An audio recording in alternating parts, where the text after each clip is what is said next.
বিসমিল্লাহির রহমানির রহিম।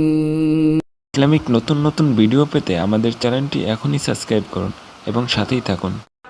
আল্লাহ রাব্বুল আলামিন বলেছেন, কুল লাউ কানাল বাহরু মিদাদাল লিকালিমাতি রাব্বি লানাফিদাল বাহরু ক্বাবলা আন তানফাদা কালিমাতু রাব্বি ওয়ালাউ জিনা বিমিসলিহি মাদাদা।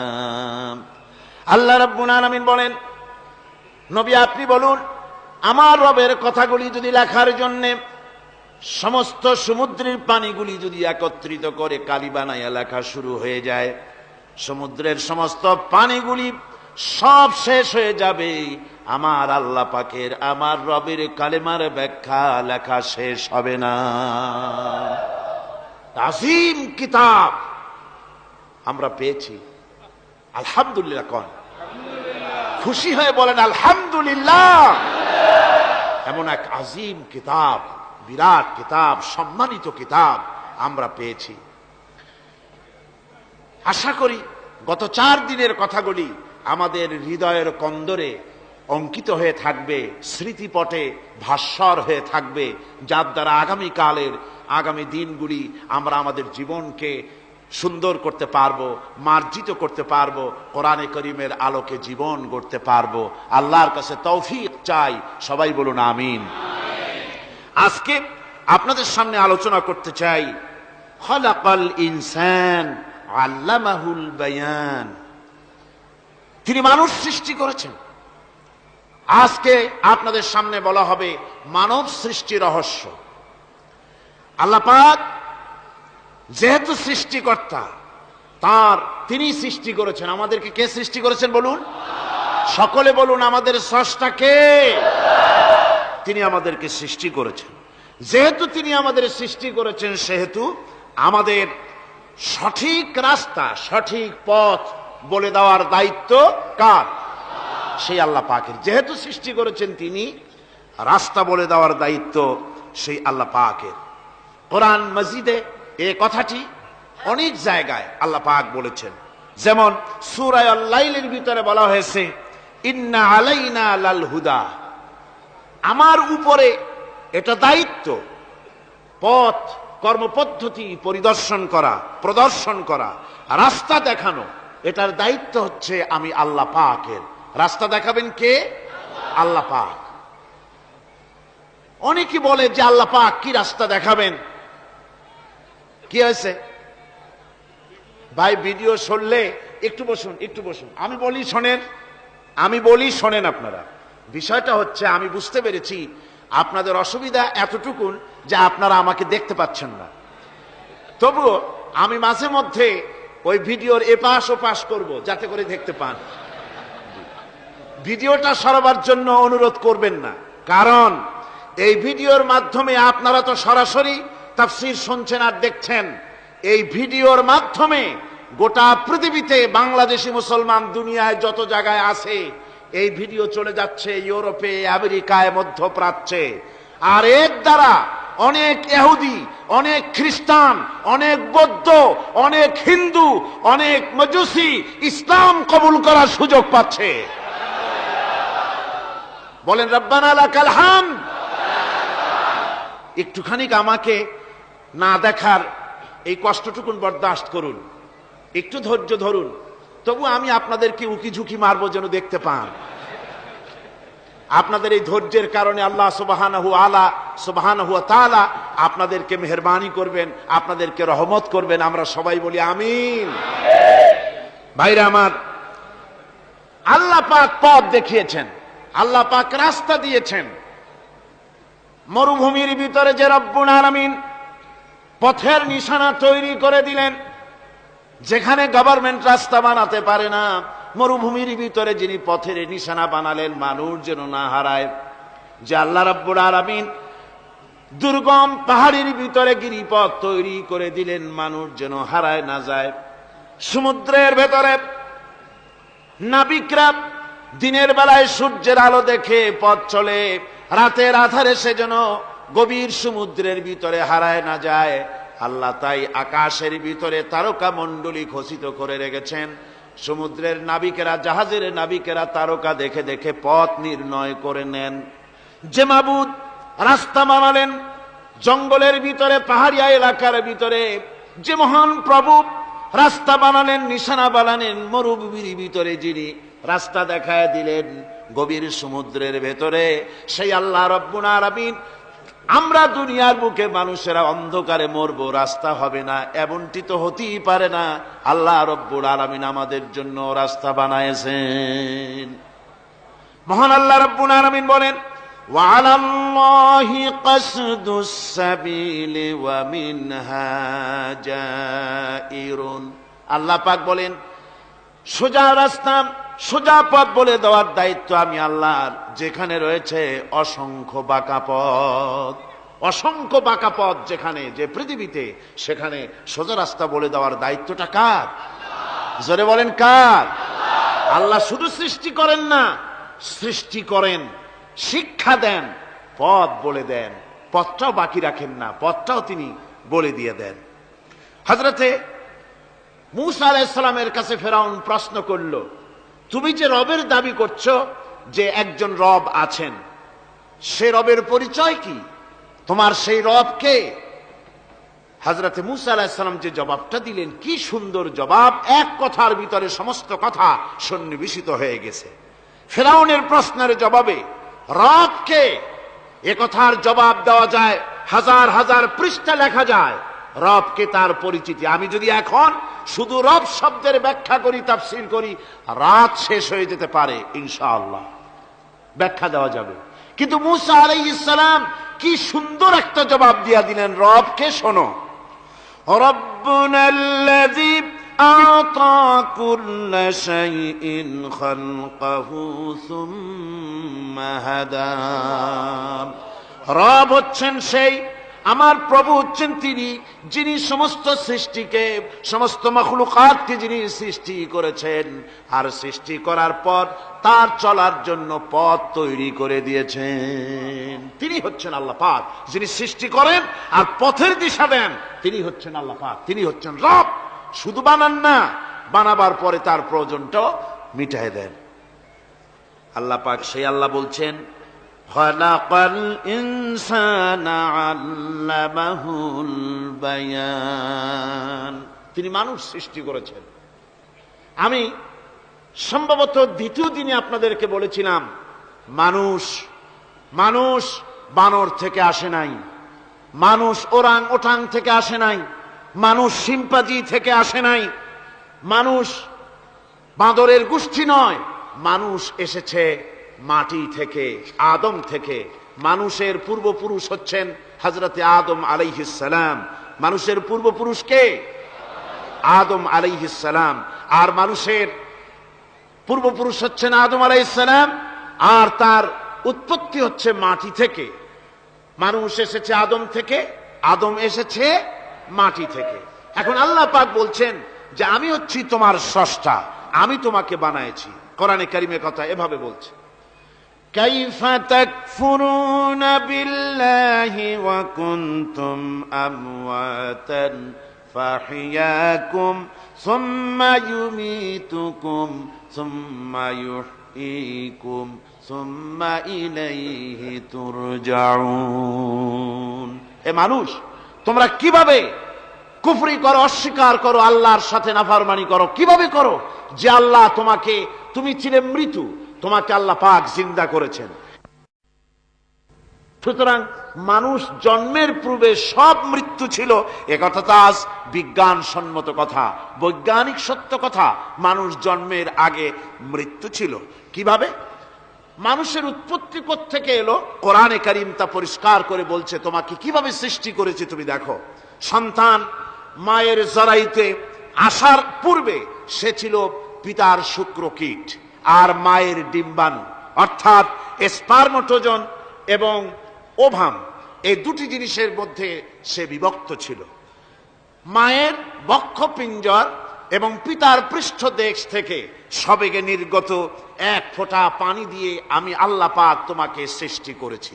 কোরআনে কারীম বলছে, হাল আতা আলাল ইনসানি হিনুম মিনাদ দাহরি লাম ইয়াকুন শাইআম মাযকুরা।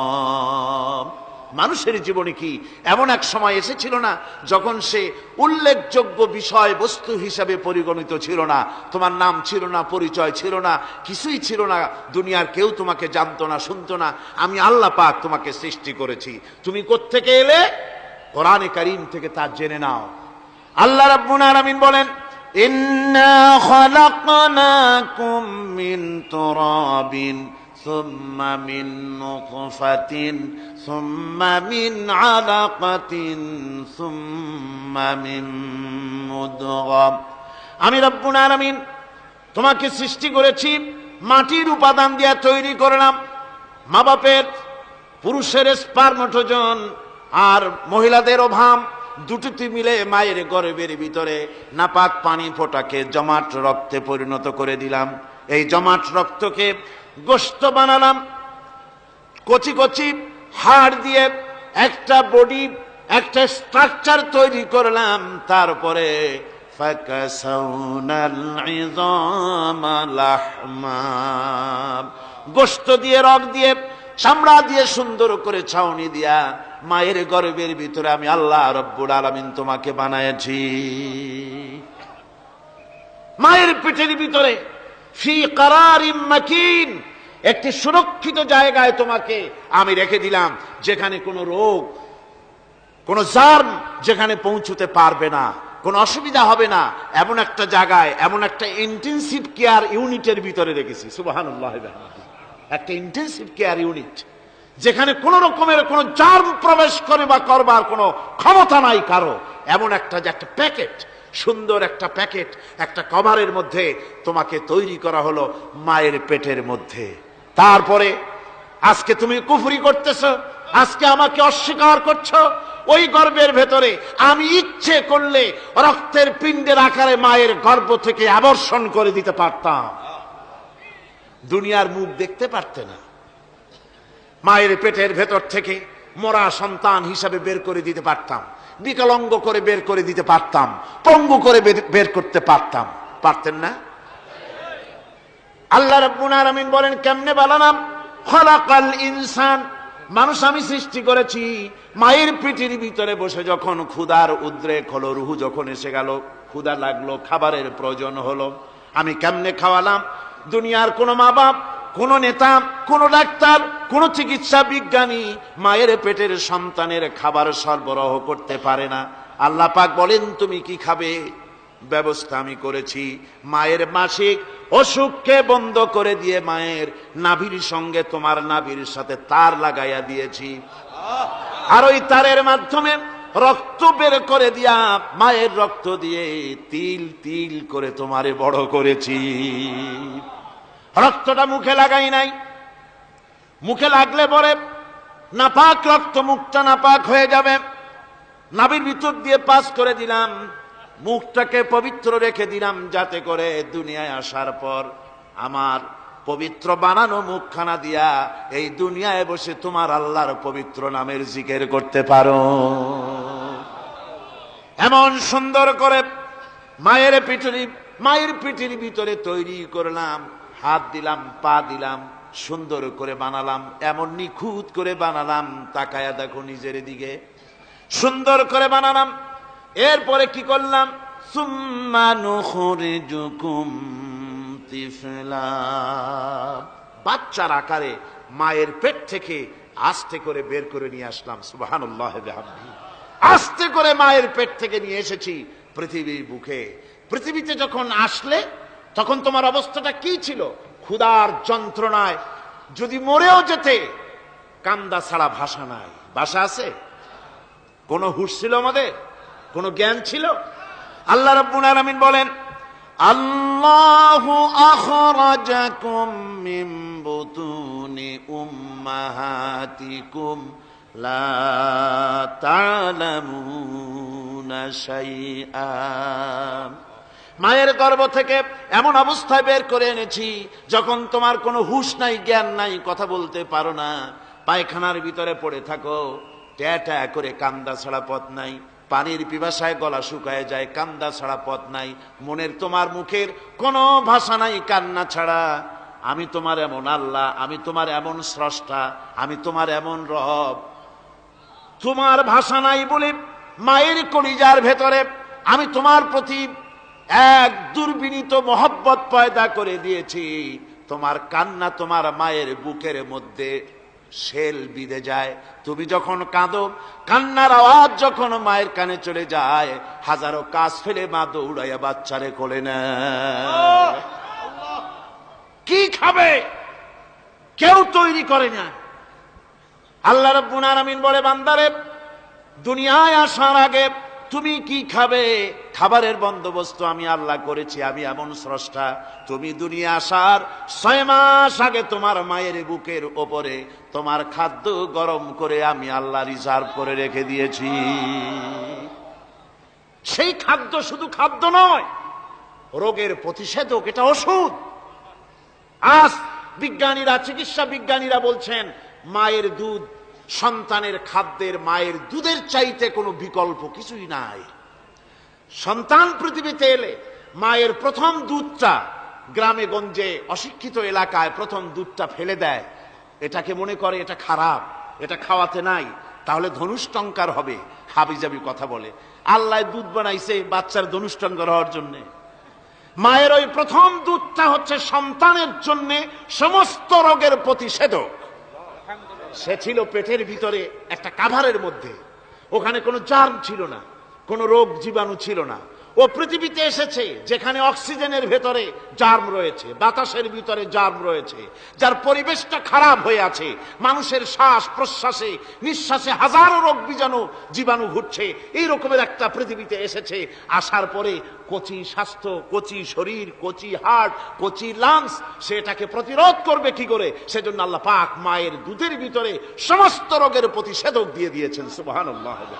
আজকের বিজ্ঞানীরা তা স্বীকার করেছেন।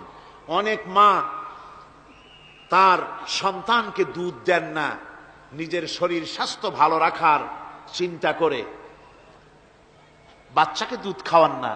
এটা অত্যন্ত নির্মম কাজ। বাচ্চাকে দুধ খাওয়ালে বাচ্চার সাথে মায়ের মহব্বত বাড়ে। ইউরোপে, আমেরিকায় মাকে মা বলে ডাকে না, বাপকে শ্রদ্ধা করে না, সম্মান করে না। তার কারণ সেখানে মায়েরা তার সন্তানদেরকে কোলে নেয় না, সন্তানদেরকে ফিডার খাওয়ায়।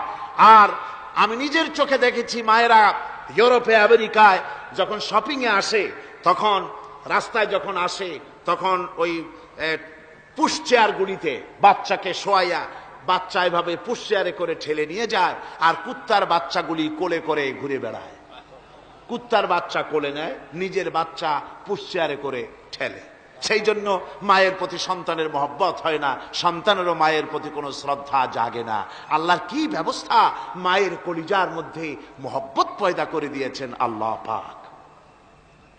মায়ের বুকের দুধের ভিতরে আল্লাহ রাব্বুল আলামিন, আল্লাহ পাক বলছেন, আমি মানুষ সৃষ্টি করেছি আর তার সমস্ত প্রয়োজন মিটিয়েছি, তার খাবারের সব প্রয়োজন মিটিয়ে দিয়েছি। দুধটাকে ঘন করি নাই, হজম করতে পারবে না বলে ওই দুধটা সামান্য পাতলা করে দিয়েছি, ওর ভিতরে সামান্য মিষ্টি দিয়েছি। দুধের বোটার ভিতরে একটা ছিদ্র দিলে, চোষা মারলে পরে অনেকগুলি দুধ বেরিয়ে এসে গলাটা আটকে যেত, তোমার কচি কণ্ঠ গলা আটকে যেত, শ্বাস করতে পারতে না। এজন্য মায়ের স্তনের বোটার ভিতরে সূক্ষ্ম সূক্ষ্ম 32টা ছিদ্র করে আস্তে করে দুধ বার করে তোমার জীবন আমি বাঁচাইছি। খলাকাল ইনসান, মানুষ সৃষ্টি করেছি আমি আল্লাহ পাক। সুতরাং যে আল্লাহ পাক এ মানুষ সৃষ্টি করলেন আর মায়ের কলিজার ভিতরে মোহাব্বত পয়দা করে দিলেন, সে আল্লাহ পাক বলছেন, খবরদার ওই মাকেও যেন আবার ভুলে যেও না। মাকে সম্মান করো, মা বাপকে মোহাব্বত করো, তাদেরকে শ্রদ্ধা করো। বউ পাইয়া, সুন্দরী স্ত্রী পেয়ে মায়ের কথা ভুলে যেও না। অনেক সাহেব আছে মায়ের কথা ভুলে যায়, স্ত্রীর কথা অনুযায়ী মায়ের উপরে অত্যাচার করে, এরকমও বহুত আছে। আল্লাহ পাক বলছেন, শোনো, وَقَضَى رَبُّكَ أَلَّا تَعْبُدُوا إِلَّا إِيَّاهُ وَبِالْوَالِدَيْنِ إِحْسَانًا। তোমার প্রভুর পক্ষ থেকে ফয়সালা হয়েছে, চূড়ান্ত সিদ্ধান্ত হয়ে গিয়েছে, আমি আল্লাহর ইবাদতের পর তোমার মা বাপের ইহসান করবে, খেদমত করবে, তাদের জন্য উপকার করবে, তাদেরকে ভালোবাসবে। আল্লাহ রাব্বুল আলামিন বলেন মা বাবার সঙ্গে কেমনে কথা বলবে, তাদের সাথে কিভাবে আচরণ করবে, আল্লাহ তাও শিখিয়ে দিয়েছেন। আল্লাহ পাক বলেন ওয়ালা তাকুল লাহুমা ওয়াকুল লাহুমা কাওলান কারীমা। মা বাবার সাথে সম্মানজনক কথা বলো। ওয়াকুল লাহুমা কাওলান কারীমা, সম্মানজনক কথা বলো, মাথায় ঝাঁকি দিয়ে রাগ করে চোখ মোটা করে কথা বলো না। তুমি সন্তান, তোমার জন্য সবচাইতে বড় পীর তোমার আব্বা, তোমার আম্মা, ঠিক কিনা কর? ছেলের জন্য, মেয়ের জন্য, সন্তানের জন্য সবচাইতে বড় পীর কে? বাপ মা। এটা ভালো করে মনে রাখতে হবে। আপনার মৌলানা সাহেবদের দোয়া, পীর সাহেবদের দোয়া কবুল হতেও পারে, নাও হতে পারে, 50-50 সম্ভাবনাও আছে, আবার সম্ভাবনা নাই। কিন্তু মা বাবার দোয়া কবুল হবে 100% সিউরিটি রয়েছে। রাসূলুল্লাহ বলেছেন 3 জনের দোয়া কবুল হবে, মুস্তাজাবুদ দাওয়াত। কয়জনের দোয়া কবুল হবে? আল্লাহ রাব্বুল আলামিনের হাবিব বলেন 3 জনের দোয়া কবুল হবে আল্লাহর দরবারে। তার মধ্যে একজন হলেন মাজলুম ব্যক্তি, যে ব্যক্তি অত্যাচারিত, যে ব্যক্তি মুসাফির, প্রবাসী, তার দোয়া কবুল হবে। আর মা বাপ যদি সন্তানের জন্য দোয়া করে, ওই দোয়া আল্লাহ রব্বুল আলামিনের দরবারে মঞ্জুর হয়ে যায়। আল্লাহ রব্বুল আলামিন মা বাপ সম্পর্কে বলেন মা বাবের জন্য আমার কাছে দোয়া করবি বান্দারা, আমার কাছে দোয়া করবি। দোয়াটা আল্লাহ পাক শেখাচ্ছেন, রব্বির হামহুমা কামা রব্বায়ানি সগীরা। পড়েন সবাই, রব্বির হামহুমা কামা রব্বায়ানি সগীরা। একটু জিকির করেন লা ইলাহা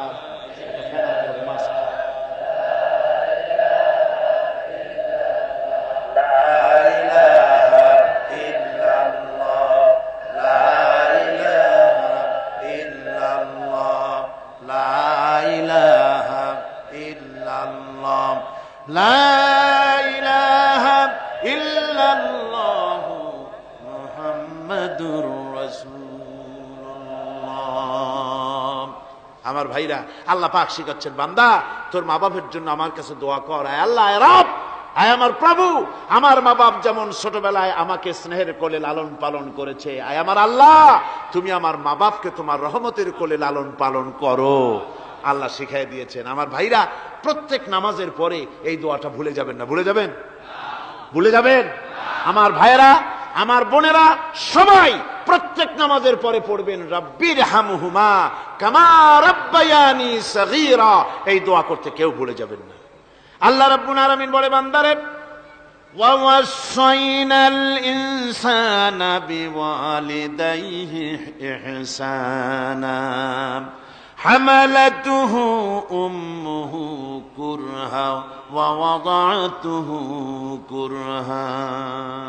আল্লাহ পাক বলেন আমি পৃথিবীর সমস্ত মানব মণ্ডলীকে উপদেশ দিয়েছি মা বাপকে সম্মান করো, শ্রদ্ধা করো, তাদের উপকার করো। তার কারণ হলো তোমার মা তোমাকে গর্ভে ধারণ করেছে অত্যন্ত কষ্টের সাথে।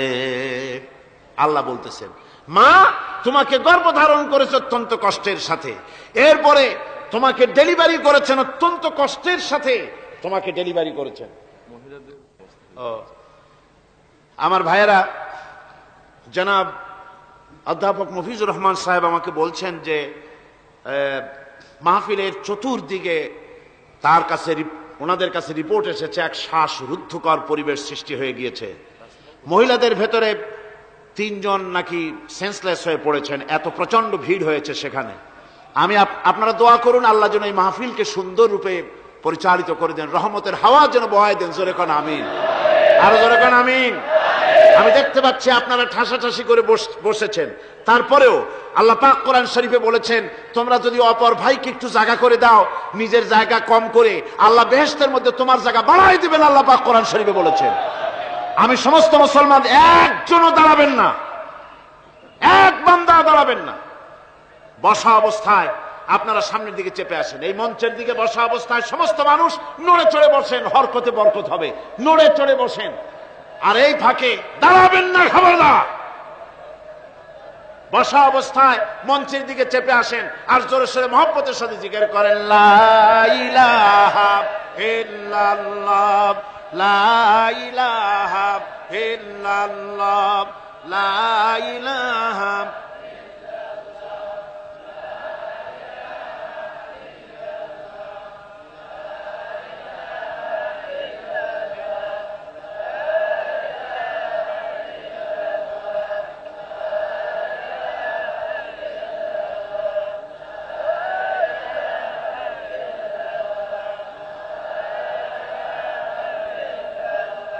লা ইলাহা ইল্লাল্লাহ, লা ইলাহা ইল্লাল্লাহ, লা ইলাহা ইল্লাল্লাহ।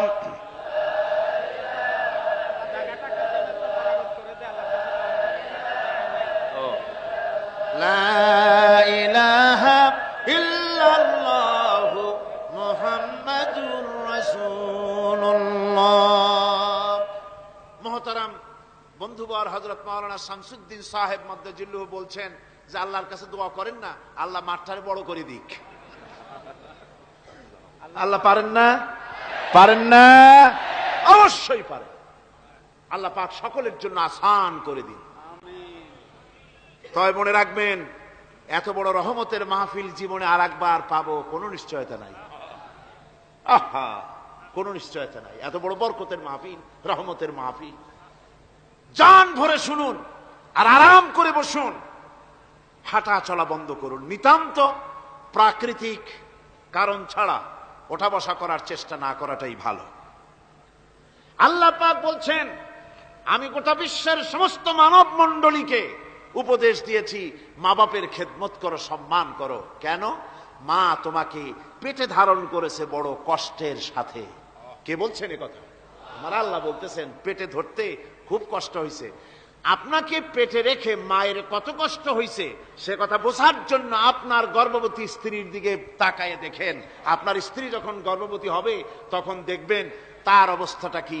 ওইটা দেখে আপনি আন্দাজ করতে পারবেন আপনার মায়ের কত কষ্ট হয়েছিল। গভীর রাত্রে মানুষ সব ঘুমায় যায়, গর্ভবতী মা ঘুমাতে পারে না। সন্তান পেটের ভিতরে হাঁটু দিয়া গুতা মেরেছে, পা দিয়া লাথি মেরেছে। মা চরম শীতের রাত্রে, প্রচন্ড শীতের রাতে গায়ের লেপটা সরায় দিয়া মা একবার দাঁড়ায় আর একবার বসে, একবার দেওয়ালের সাথে হেলান দিয়া দাঁড়ায়। কষ্ট করে রাতটারে কাটায় দেয়। আবার সারাদিন সংসারের জন্য কাজ করেছেন, রান্না বান্না করেছেন মা, সকলকে খাওয়াইয়া মা শেষের দিকে খেতে গেছেন। যখন নিজে খেতে গেলেন, খাবারের ক্ষুধা নিয়ে, পেট ক্ষুধা নিয়ে খেতে বসেছেন, পেটের ভিতরে সন্তান লাথি মেরেছে, পেটের মধ্যে ঘুষা মেরেছে, হাঁটু দিয়া গুতা মেরেছে। ভরা পেটে, পেটের ভিতরে সন্তান গুতা মারলো হাঁটু দিয়া, মাথা দিয়া। মা ক্ষুধা রয়েছে, পেটে খেতে পারলেন না, বেদনা শুরু হয়েছে। খাবারের থালাটা ঠেলে দিয়ে মা দাঁড়ালেন, বসলেন, চোখের পানি ফেললেন। এভাবে করে মা একটা দুইটা দিন নয়, 10টি মাস পর্যন্ত সন্তানটাকে পেটের মধ্যে নিয়ে, একটা জীবিত মানুষ আর একটা জীবিত সন্তান পেটের মধ্যে নিয়ে নড়াচড়া করছেন, চলাফেরা করছেন। কিতাবের মধ্যে এসেছে, রাতের বেলায় মা যে ঘুমাতে পারেন না সন্তানের নড়াচড়ার কারণে, রাতভর ইবাদত করলে যত সওয়াব পাওয়া যেত আল্লাহ ওই সওয়াব মায়ের আমলনামায় লিখে দেন। সন্তান পেটে থাকার কারণে খেতে পারে না, পেট ভরে ক্ষুধায় কষ্ট পায় মা। এই জন্যে 10 মাস ধরে রোজা রাখলে যে সওয়াব হতো আল্লাহ রাব্বুল আলামিন মায়ের আমলনামায় রোজার সওয়াব লিখে দেন। 10 মাস পুরে গেল, সন্তান ডেলিভারির সময়ে চলে এলো। মায়ের মন বিমর্ষ, সন্তান ডেলিভারি হবে, না জানি মরে যাই নাকি, না জানি অপারেশন লাগে নাকি, কি অবস্থা হবে। মা খেতে পারে না, মুখটা শুকায়া যায়। ডেলিভারির সময় যখন আসে, মা বাবার কাছ থেকে বিদায় নিয়ে যায়, স্বামীকে একান্তে গোপনে ডেকে নিয়ে বলে, প্রাণের স্বামী, দীর্ঘদিন একসঙ্গে ঘর কন্যা করেছি, অপরাধ হয়ে যেতে পারে, আমারে মাফ করে দিও। আমার মনে হয় এবার আমি আর বাঁচবো না। সংসার থাকলো, চাবি থাকলো, সব বুঝে নাও, আমারে মাফ করে দিও। মা চলে গেল সতিকা গৃহে, ক্লিনিকে চলে গেল, অপারেশন থিয়েটারে চলে গেল, অথবা ডেলিভারির জায়গায় চলে গেল। ডেলিভারি পেইন শুরু হয়ে গেল, বেদনা শুরু হয়ে গেল। এক একটা বেদনা যেন মায়ের এক একটা মৃত্যু যন্ত্রণা শুরু হয়ে যায়। এমন যন্ত্রণা, প্রসব বেদনা দুনিয়ার ভুক্তভোগী মা ছাড়া আর কেউ জানে না। এই চরম বেদনার ভেতর দিয়ে, চরম কষ্টের ভিতরে মা যখন একটা বাচ্চা প্রসব করলো, জেহাদের ময়দানের মতো মা রক্তাক্ত হয়ে গেলেন, সন্তান দুনিয়ায় এলো। মা তখন অস্থির থাকেন। এত বড় বিরাট কষ্টের ভিতরে আল্লাহ রাব্বুল আলামিন বলেন, সন্তান যখন ডেলিভারি হয়ে গেল, মায়ের মনের ভিতরে আমি তখন এই ফিলিংস, এই টেন্ডেন্সি জাগ্রত করে দিই, দেখ কি হয়েছে। মা তখন দেখতে চায় কি হয়েছে। মায়ের সামনে যখন এত কষ্টের, হৃদয় রিংগ্রণ, কলিজার 32টি নাড়ি ছেঁড়া যন্ত্রণার সন্তান যখন মায়ের চোখের সামনে আসে, আল্লাহ পাক বলেন, মা যখন তার ছেলের মুখের দিকে তাকায়, মেয়ের মুখের দিকে তাকায়, আল্লাহ বলেন 10 মাসের পেটে ধরা কষ্ট আর ডেলিভারির সব কষ্ট মায়ের মন থেকে মুছে ফেলে দেই। আল্লাহ রাব্বুল আলামিন বলেন, খবরদার দুনিয়ার মানুষ, এমন মায়ের সাথে নাফরমানি করবি না, এ মায়ের সাথে নাফরমানি করবি না, মাকে সম্মান করবি, মার কাছে দোয়া চাবি। দুনিয়ায় যদি সম্মান চাও, রিজেক্ট চাও, মায়ের পায়ে ধরে কাঁদো।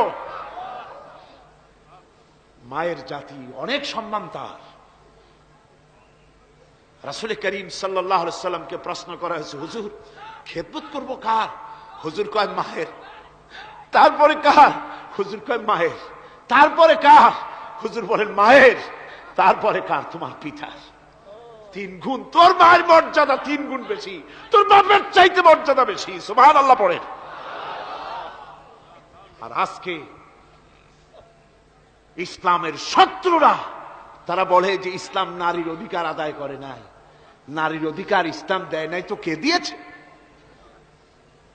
আমার বন্ধুগণ, বিশ্বনবী জনাব মুহাম্মদ রাসূলুল্লাহ সাল্লাল্লাহু আলাইহি ওয়াসাল্লাম মসজিদে নববীর ভিতরে বসে আছেন। এক বৃদ্ধা মহিলা মসজিদের মধ্যে প্রবেশ করলেন। হুজুর বৃদ্ধাকে দেখে দাঁড়ায় গেলেন। বিশ্বনবী বুড়ি মেয়ে লোককে দেখে দাঁড়ায় গেলেন। আল্লাহর নবী বুড়িকে দেখে দাঁড়ালেন। বুড়ি যখন কাছে এলেন, আল্লাহর নবী নিজের গায়ের চাদর বুড়ির জন্য বিছায়া দিলেন। বুড়ি বসলেন। এরপরে কথাবার্তা সারার পর বুড়ি যখন বিদায় হবেন, হুজুর আবার দাঁড়ালেন। বুড়ি মহিলা চলে গেলেন। সাহাবায়ে কেরাম বলেন, ইয়া রাসূলুল্লাহ, কিছুই বুঝলাম না, একজন বৃদ্ধা মহিলার জন্য বিশ্বনবী দাঁড়ান আর গায়ের চাদর বিছান, আমরা বড় আশ্চর্য হয়ে গেলাম। নবীজি বলেন, ও আমার সাহাবীরা, তোমরা জানো না, এই মহিলা কি চিনতে পারো নাই? আমি আমার মায়ের দুধ আমার জীবনে কিসমতে তেমন হয় নাই। আমি আমার মায়ের দুধ তেমন কিসমতে পাই নাই। যার বুকে দুধ খেয়ে, যার কোলে কাখে চড়ে আমি বড় হয়েছি, আমার সেই দুধ মা, ইনি হযরতে হালিমাতুস সাদিয়া, আমার সেই দুধ মা। রাসূলুল্লাহ নিজে সম্মান দিয়েছেন মায়ের। খবরদার মাকে অসম্মান করবেন না, মাকে সম্মান করবেন, মাকে শ্রদ্ধা করবেন। আমার বন্ধুগণ, আলেম ওলামা পীর বুজুর্গদের জন্য হাদিয়া তো দেন, আপনারা কোনো নিষেধ নাই, দেন। হাদিয়া দেওয়াও সুন্নত, নেওয়াও সুন্নত, দিবেন, আমি কোনো নিষেধ করি না। কিন্তু আমি বলতে চাই, পীর বুজুর্গদের কাছে, আলেম ওলামাদের কাছে হাদিয়া দিয়া আল্লাহরে যত না খুশি করতে পারবেন, এই ডালিম বেদানার মৌসুমে বেদানা একটা ভেঙে নিজ হাতে যদি ভাইয়ের মুখে তুলে দেন, আল্লাহর আরশ খুশি হয়ে যাবে, আল্লাহর আরশে আজিম খুশি হয়ে যাবে, আল্লাহ পাক খুশি হয়ে যাবেন। মায়েরে খাওয়াও, বাপকে খাওয়াও, তোমার সবচেয়ে বড় পীর তিনি। সুবহানাল্লাহ পড়ে, সুবহানাল্লাহ। মা বাপ যদি একটু দোয়া করে দেয়, তোমার জিন্দেগির কাম শেষ। একটু বদদোয়া করলে জাহান্নামে যাবা। কোন পীর সাহেব বদদোয়া করলে জাহান্নামে যাবে এমন কথা নয়। কোন মাওলানা বদদোয়া করলে দোজখে যাবে এমন কথা নয়। রাসূল বলেছেন, হুমা জান্নাতুকা ওয়া নারুকা। মা বাপ তোমার বেহেশত, মা বাপ তোমার জাহান্নাম। মা বাপ যদি অসন্তুষ্ট হয় দোজখে যাবি, আর মা বাপ যদি খুশি আল্লাহর জান্নাতে চলে যাবি। সুবহানাল্লাহ, সুবহানাল্লাহ, সুবহানাল্লাহ। মায়ের পায়ের তলে তোর বেহেশত। আমরা পুরুষ, আমাদের গত বছরও বলেছি, আমরা পুরুষ, আমাদের পায়ের তলে জুতা। আমাদের পায়ের তলে কি? শুধু জুতা। আর আমার মা, আমার মায়ের জাতি যারা এই প্যান্ডেলে বসে আছেন, আমার মায়েরা বোনেরা, মায়ের জাতি যারা পৃথিবীতে, মায়ের জাতির পায়ের তলে আল্লাহর বেহেশত। সুবহানাল্লাহ। নারীর মর্যাদা ইসলাম দেয় নাই, কে দিয়েছে? আল্লাহ দিয়েছেন, আল্লাহ রাসূল দিয়েছেন। আমার বন্ধুগণ, হযরত বাইজিদ বুস্তামি, ছোট্ট বাচ্চা ছেলে, গভীর রাত্রে মা অসুস্থ, পানির পিপাসায় জেগে উঠেছেন। বাবারে, পিপাসায় শেষ হয়ে গেলাম, পানি দাও। ছেলে ঘরের ভিতরে পানি না পেয়ে বাইরে দৌড়াদৌড়ি করলেন। অনেক দূর থেকে পানি নিয়ে এসে দেখেন মা ঘুমায় গেছেন। পানি নিয়ে দাঁড়ানো, পৌষ মাস, মাঘ মাসের শীতের রাত, ফজরের সময় মায়ের ঘুম ভেঙে গেল। তাকিয়ে দেখেন বাইজিদ দাঁড়ানো, হাতে পানি থরথর করে কাঁপছে। জিজ্ঞাসা করে, বাইজিদ তুমি দাঁড়ানো কেন? ছোট্ট বাচ্চা বলে, মা পানি চেয়েছিলে তুমি গভীর রাত্রে, পানি ঘরে ছিল না, অনেক দূর থেকে আনতে হয়েছে। মা বলছে, ঘুমাও নাই কেন গ্লাস থুইয়া? বাচ্চা বলে, ঘুমাই নাই। তুমি যদি আবার পানি চাও, সময় মতো যদি দিতে না পারি, মা তোমার কষ্ট হবে। এই জন্য ফজর পর্যন্ত আমি দাঁড়ায় আছি, কখন তুমি পানি চাও। মা হাতের থেকে পানি নিয়ে পান করলেন। বাইজিদকে বিছানার উপরে আরাম করে কম্বল দিয়া ঘুম পড়াইয়া দিলেন। হযরত বাইজিদের মা উযু করে ফজরের নামাজ পড়ে সিজদায় চলে গেলেন। চিৎকার মেরে কেঁদে বলেন, আমার রব, আমার আল্লাহ, আমি আমার বাইজিদের মা, আমি মা হয়ে বাইজিদের জন্য দোয়া করি। বাইজিদ আমার জন্য আজকে যা করেছে, আমি মা, আমার কলিজা ঠান্ডা হয়ে গেছে। আয় আল্লাহ, আমি বাইজিদের জন্য দোয়া করি, তুমি তাকে সুলতানুল আরিফিন বানাইয়া দিও। মঞ্জুর হয়ে গেল আল্লাহ পাকের কাছে দোয়া। আমার ভাইরা, আল্লাহ পাক বলছেন, খবরদার, আমার ইবাদতের পরে মা বাপ। আল্লাহর ইবাদতের পরে কারা? মা বাপ। মা বাপকে সম্মান করো, শ্রদ্ধা করো, মোহাব্বত করো, কিসমত খুলে যাবে, কিসমত খুলে যাবে। মা বাপকে সম্মান করো। হযরত আবু হুরায়রা রাদিয়াল্লাহু তাআলা আনহু রাসূলের সামনে এসে কাঁদতেছেন। হুজুর বলছেন, আবু হুরায়রা কাঁদো কেন? কাঁদো কেন? রাতের বেলা কাঁদো কেন? হযরত আবু হুরায়রা বলছেন, হুজুর আমাকে মা মেরেছেন। হুজুর বলছেন, মা মারলো কেন? কোন অপরাধ করেছো? কোন গোস্তাখি করেছো? আবু হুরায়রা বলছেন, না হুজুর, কোন গোস্তাখি করি নাই, তবে মারলো কেন? হযরত আবু হুরায়রা বলছেন, হুজুর আমি আপনার দরবার থেকে ফিরতে রাত হয়ে গিয়েছিল। মা জিজ্ঞেস করলেন, আবু হুরায়রা এত রাত্রে কোথায় ছিলি? বললাম, আমি ছিলাম যে কদম চুমতে পারলে দুনিয়া ধন্য হয়, সেই দরবারে নববীর কদম মোবারক থেকে আসতে আমার দেরি হয়েছে। আমার মা মুশরিকা, আপনার নাম শুনে তার গায়ে আগুন জ্বলে উঠলো, আমাকে ধরে মারা আরম্ভ করলো। বলল, হয় আমার বাড়ি ছাড়বি, আর না হয় মুহাম্মদ সাল্লাল্লাহু আলাইহি ওয়াসাল্লামের দরবার ছাড়বি। আমি বললাম, আমার মা, তুমি বুড়ি মানুষ, তোমার গায়ে যত শক্তি আছে সমস্ত শক্তি দিয়ে আমারে পিটাও, আমারে মারো। মারতে মারতে আমাকে বাড়ি থেকে তুমি বের করে দাও।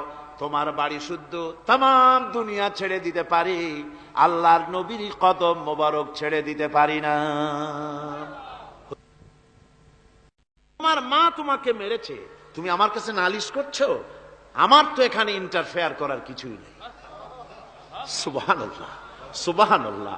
মা তোমাকে মেরেছে, এখানে আমার করার কিচ্ছু নাই। বিশ্ব নবী বলছেন, এত বড় পাওয়ারফুল নবী, লেজিসলেটিভ পাওয়ার, সারে আল্লাহ তাকে বানিয়েছেন শরীয়ত প্রণেতা। কোরআন শরীফে শুধু হালাল ও হারামের, হালাল এবং হারামের, বৈধ এবং অবৈধের সীমারেখা শুধু কোরআনই ঠিক করেনি, রাসূলের জন্য আল্লাহ ছেড়ে দিয়েছেন। আল্লাহ রাসূলও হারাম, হালাল এবং হারামের বৈধতা অবৈধতার সীমারেখা নির্ধারণ করেছেন। এত বড় ক্ষমতা তার, এত বড় পাওয়ারফুল বিশ্বনবী, তিনি বলছেন মা মেরেছে, আমার করার কিছু নাই। চিন্তা করেন কত বড় কথা, এ কথার লোড কত। হযরত আবু হুরায়রা বলেন, ইয়া রাসূলুল্লাহ, মা মাকে মেরেছেন, আমি আল্লাহর নবীর কাছে মায়ের বিরুদ্ধে নালিশ করতে আসি নাই। বললেন, কেন এসেছো? হযরত আবু হুরায়রা বলেন, হুজুর এসেছি একটা কারণে, আমি জানি আল্লাহ নবী যদি আল্লাহর দরবারে হাত উঠায়া কোন জিনিস বলে, আল্লাহ রাব্বুল আলামিন সঙ্গে সঙ্গে মঞ্জুর করে নেন। হুজুর আমি এসেছি, মেহেরবানি করে দোয়া করুন আমার মাকে যেন আল্লাহ হেদায়েত নসিব করে দেন। আল্লাহ নবী হাত উঁচু করে বললেন, আল্লাহুম্মা হিদি উম্মা আবি হুরায়রা, আয় আল্লাহ আমি দোয়া করি আবু হুরায়রার মাকে তুমি হেদায়েত নসিব করে দাও।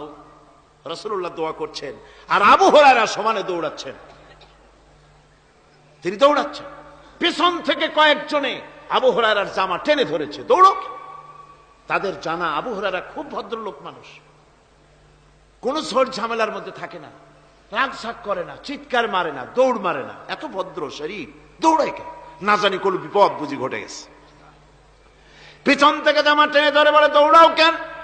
হযরত আবু হুরায়রা জামা সাহাবীর হাত থেকে ছিনায় নিয়ে বলেন, জামা ছেড়ে দাও, আমাকে দৌড়াতে দাও। আমি দৌড়াইয়া বাড়ি যে দেখতে চাই, আমি দৌড়াইয়া আগে আমার বাড়ি পৌঁছতে পারলাম না, আমি যাওয়ার আগে আমার আল্লাহর নবীর দোয়া আমার বাড়ি পৌঁছে গেছে, আমি এইটা দেখতে চাই। হযরত আবু হুরায়রা বাড়িতে গিয়ে দরজা নক করলেন, ভেতর থেকে আওয়াজ এলো, কে? হযরত আবু হুরায়রা বলেন, মা আমি তোমার আবু হুরায়রা ফিরে এসেছি। মা বলছেন, বাবা অপেক্ষা করো, দরজা খুলতেছি।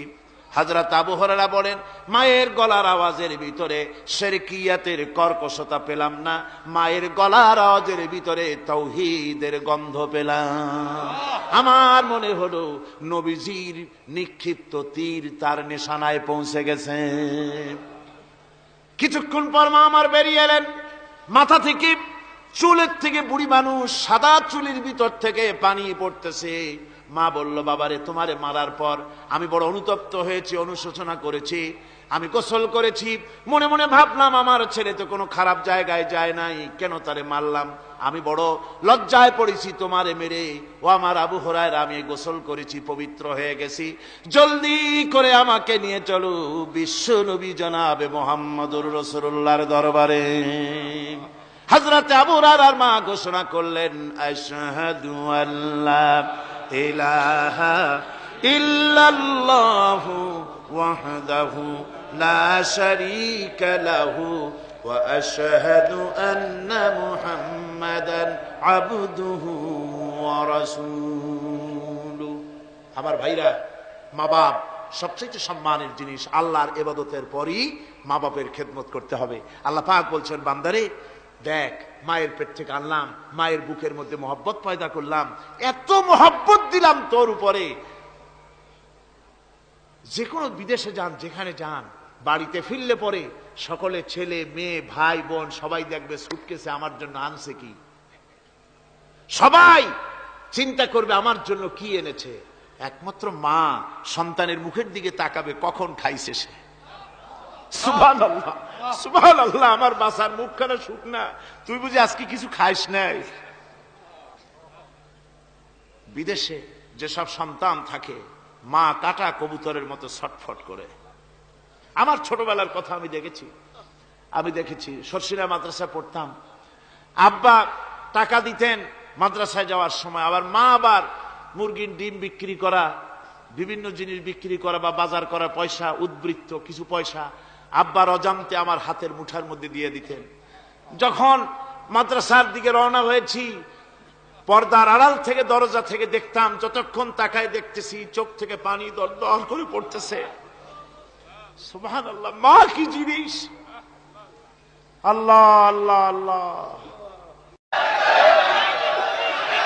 نحمده ونستعينه ونستغفره ونعوذ بالله من شرور أنفسنا ومن سيئات أعمالنا من يهد الله فلا مضل له ومن يضلله فلا هادي له ونشهد أن لا إله إلا الله وحده لا شريك له ونشهد أن سيدنا وحبيبنا ومولانا محمدا عبده ورسوله الذي أرسله بالحق بشيرا ونذيرا وداعيا إلى الله بإذنه وسراجا منيرا فقد قال الله تعالى في كلامه المجيد وفرقانه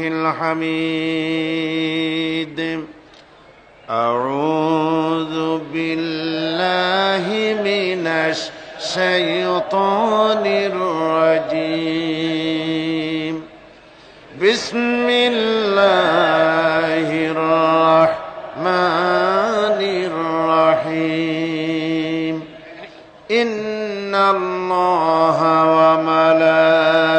وملائكته يصلون على النبي يا أيها الذين آمنوا صلوا عليه وسلموا تسليما اللهم آمين ربنا ظلمنا أنفسنا وإن لم تغفر لنا وترحمنا لنكونن من الخاسرين رب العالمين 5 দিন ব্যাপী তাফসীরুল কোরআন মাহফিলের আজকের এই সমাপনী দিবসে লক্ষ লক্ষ জনতা নিয়ে কোরআনে কারীম সামনে নিয়ে তোমার দরবারে হাত তুলেছি। কয়েকবার দুরূদ ও সালাম পড়ে মেহেরবানি করে দুরূদ ও সালামটুকুন সোনার মদিনায় নবী পাকের রওজা মোবারকে পৌঁছিয়ে দাও। तमाम পৃথিবীর মাটির নিচে যত মুমিন মুমিনাত শুয়ে আছেন আল্লাহ তাদের আরওয়ার পরে সওয়াব পৌঁছিয়ে দাও।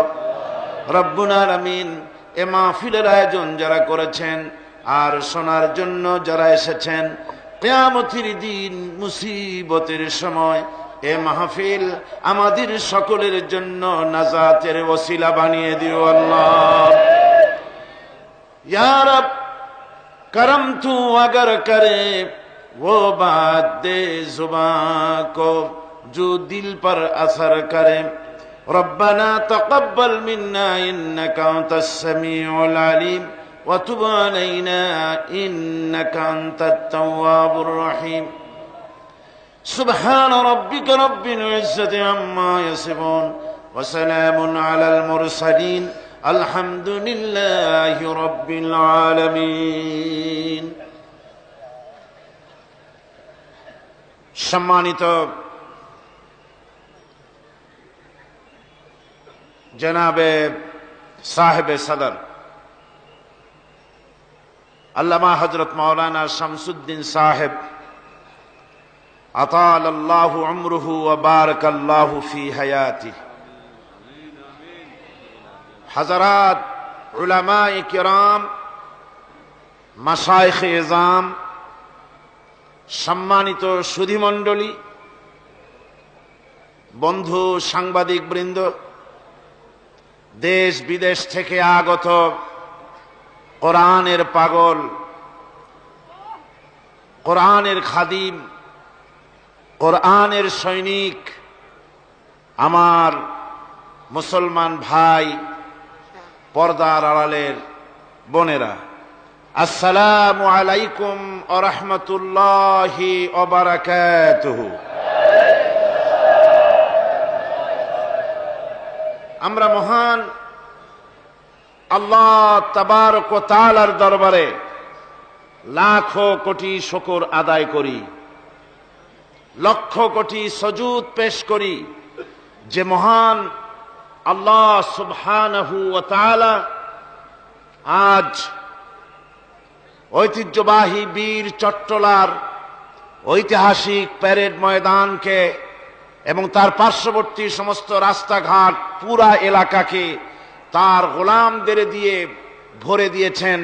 কোরআনে কারীম শোনার জন্য দূর দূরান্ত থেকে, দিক দিগন্ত থেকে মানুষদের আসার তৌফিক দান করেছেন। সেই মনিবের দরবারে স্বতঃস্ফূর্ত কণ্ঠে, শ্রদ্ধা জড়িত কণ্ঠে, হৃদয়ের সবটুকুন আবেগ উজাড় করে আমরা শুকরিয়া আদায় করছি আলহামদুলিল্লাহ।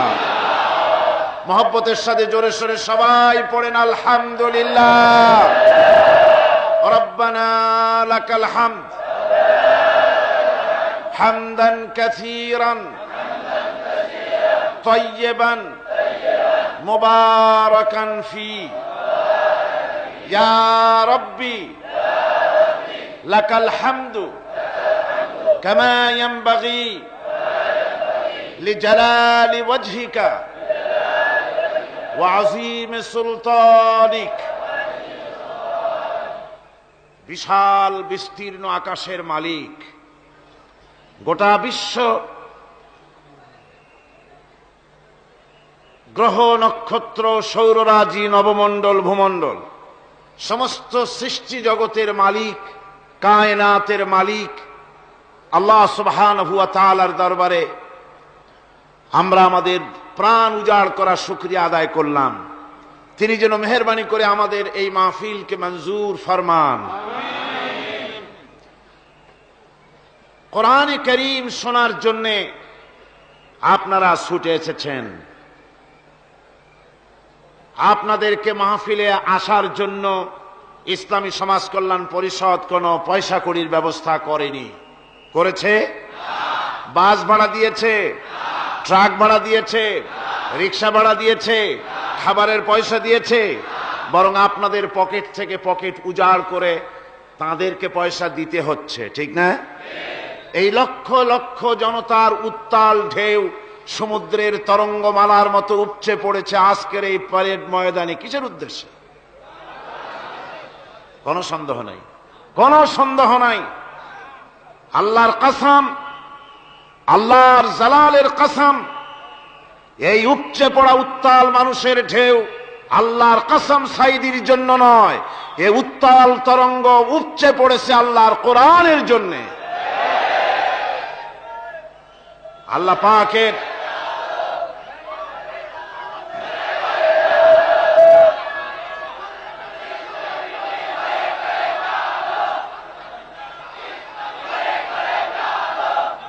আজকের গোটা পৃথিবীর বুকে মানুষের জন্য একমাত্র শান্তির কিতাব, একমাত্র পথ চলার দিশা, একমাত্র হিদায়েতের কিতাব কোরআনে কারীম, কোরআন মাজিদ।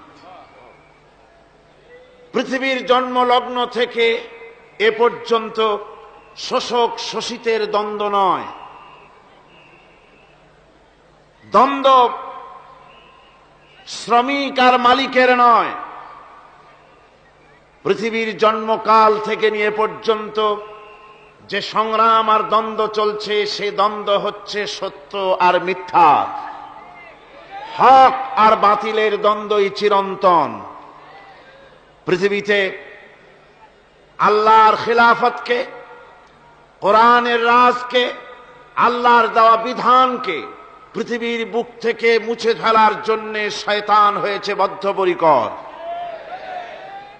সেই সাথে শয়তানের চেলারা আবহমান কাল থেকে দুনিয়ার বুক থেকে কোরআনকে মিটিয়ে দেওয়ার জন্য প্রচেষ্টায় রয়েছে তৎপর রয়েছে। আল্লাহর আসমানি কিতাবগুলিকে দুনিয়া থেকে নিশ্চিহ্ন করে দেওয়ার জন্য সর্বাত্মক প্রচেষ্টা তারা চালিয়েছে, অতীতে চালাচ্ছে, বর্তমানে চলতে থাকবে ষড়যন্ত্র কিয়ামত পর্যন্ত।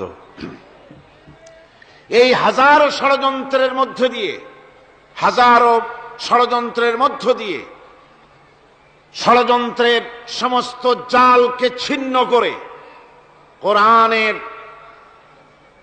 কোরআনের শাশ্বত বাণী, কোরআনে কারিমের আওয়াজ বুলন্দ হচ্ছে। কোরআনই কেবলমাত্র পৃথিবীর বুকে অনাগত ভবিষ্যতে পৃথিবীর নির্যাতিত, নিপীড়িত, শোষিত মানুষের মুখে হাসি ফুটাবার ক্ষমতা রাখে কেবলমাত্র কোরআন, শুধুমাত্র কোরআন, একমাত্র কোরআন। গোটা বিশ্বের সমস্ত নির্যাতিত মানবতার মুক্তির পথ কোরআন আর সুন্নাহ। এই দুটি জিনিসই পারে মানুষের হাসি ফুটাতে, মানুষের মুক্তির পথ খুঁজে দিতে। সেই পথের অনুসরণ করার জন্য আজ পৃথিবী জুড়ে চলছে সত্যিকারের কোরআনের খাদেমদের সংগ্রাম, আর চলছে পৃথিবীর মানুষের পক্ষ থেকে ইসলামের বিরুদ্ধে চূড়ান্ত ষড়যন্ত্র। আজ বিশ্বের চতুর্দিকে যখন পৃথিবীর মানুষেরা শান্তির পথ খোঁজার জন্য ইসলামের দিকে অগ্রসর হবে, এই মানসিকতা নিয়ে যখন অগ্রসর হচ্ছিল, পৃথিবীর মানুষ যেন ইসলামের দিকে এগোতে না পারে, সেজন্য পৃথিবীতে তিনটি শক্তি ঐক্যবদ্ধ হয়েছে। কটি শক্তি? একটি হচ্ছে ইহুদি, একটি হচ্ছে নাসারা, একটি হচ্ছে মুশরিক, আর বাকিগুলি এদের সহযোগী। এই ত্রিশক্তি ঐক্যবদ্ধ হয়ে পৃথিবীর বুক থেকে ইসলামকে মিটিয়ে দেওয়ার জন্য মুসলমানদের উপরে শুরু করেছে চরম নির্যাতন। এই নির্যাতনের শিকার হয়েছে আলজেরিয়া, নির্যাতনের শিকার হয়েছে বসনিয়া, নির্যাতনের শিকার হয়েছে ফিলিপিন, নির্যাতনের শিকার হয়েছে বার্মা, নির্যাতনের শিকার হয়েছে স্বাধীনতাকামী, স্বাধীনতা দাবিদার কাশ্মীরের মুসলমানেরা। গোটা বিশ্ব জুড়ে মুসলমানদের উপরে চরম নির্যাতন শুরু হয়েছে, আর এই নির্যাতনে সহযোগিতা করছে পৃথিবীর মধ্যে গণতন্ত্রের ফেরিওয়ালা, গণতন্ত্রের ঠিকাদার, গণতন্ত্রের এজেন্ট আমেরিকা। অত্যন্ত নির্লজ্জভাবে আমেরিকান প্রেসিডেন্ট বিল ক্লিন্টন বলেছেন যে পৃথিবীর বুক থেকে লাল বিপ্লব শেষ হয়ে যাওয়ার পর তদস্থলে একটি সবুজ বিপ্লব প্রতিষ্ঠিত হোক, আমরা তা বরদাস্ত করব না। তার অর্থ হচ্ছে কমিউনিজমের ধসের পরে, কমিউনিজমের কবরের উপরে, সমাজতন্ত্রের ধ্বংসাবশেষের উপরে ইসলামের সবুজ পতাকা পথ করে উঠবে, আমরা তা সহ্য করব না। এটা হলো বিল ক্লিন্টনের কথা। গ্রেট ব্রিটেনের প্রধানমন্ত্রী তিনি বলেছেন, জন মেজর বলেছেন, গোটা ইউরোপের ভেতরে কোন মুসলিম শক্তি মাথা চাড়া দিয়ে উঠুক, আমরা তা বরদাস্ত করব না। বসনিয়ার মুসলমানদেরকে তিল তিল করে তাদেরকে হত্যা করা হচ্ছে, তাদেরকে দুনিয়া থেকে শেষ করে দেওয়ার সম্পূর্ণ পরিকল্পনা তারা করে ফেলেছে। এই হচ্ছে তদানীন্তন, এই হচ্ছে বর্তমান পৃথিবীর গণতন্ত্রের বুলি যারা আওড়ায়, গণতন্ত্রের পূজারী, গণতন্ত্রকে প্রাতিষ্ঠানিক রূপ দেওয়ার জন্য পাগল পাগলিনী যারা, তারা আজকে সব করে বেড়াচ্ছে বিশ্ব জুড়ে। আর এসব অত্যাচারের বিরুদ্ধে দেশে বিদেশে যারা গণতন্ত্রের কথা বলেন, তারা মোটেই কথা বলেন না, মুখ খোলেন না। মুসলমানদের উপর অত্যাচার হচ্ছে তো চলছেই। তবে এই অবস্থা চিরকাল থাকবে না, এই অবস্থা বেশিক্ষণের জন্য নয়। আগামীকাল সূর্য উদয় হওয়া যেমন সত্য কথা পূর্ব দিগন্ত থেকে, অনুরূপ ভাবে 1994 সন, 93 সনটা গেল, আজকে 93 সন শেষ। আজকের রাত 11:59 সময় 1993 সনের বিদায় ঘটবে, আর ঠিক 12টার সময় 1994 সনের আগমন ঘটবে। 1993 সন ছিল গোটা পৃথিবীর বুকে মুসলমানদের রক্ত নিয়ে কাফের বেঈমানদের হোলি খেলার বছর। সন্ত্রাস সৃষ্টি করে কলেজ ইউনিভার্সিটিতে মুসলমানদের রক্ত দিয়ে শিক্ষাঙ্গনকে লালে লাল করে দেওয়ার বছর। ইনশাআল্লাহ আগামী 1994 সন হবে কোরআনের বিজয়ের বছর, ইসলামের বছর, আল্লাহ কোরআনের বিজয়ের বছর হবে আগামী বছর ইনশাআল্লাহ।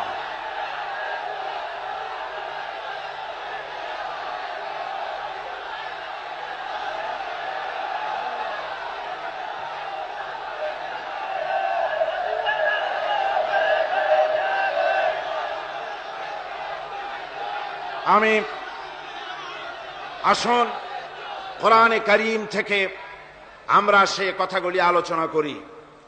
আমরা আপনাদের সামনে আলোচনা করেছি বিগত 4 দিন কোন সূরা? সূরা আর রহমান, দয়ার সাগর যিনি, তার সূরাই আমরা আলোচনা করছি এবং তার থেকে আমরা সাহায্য কামনা করি।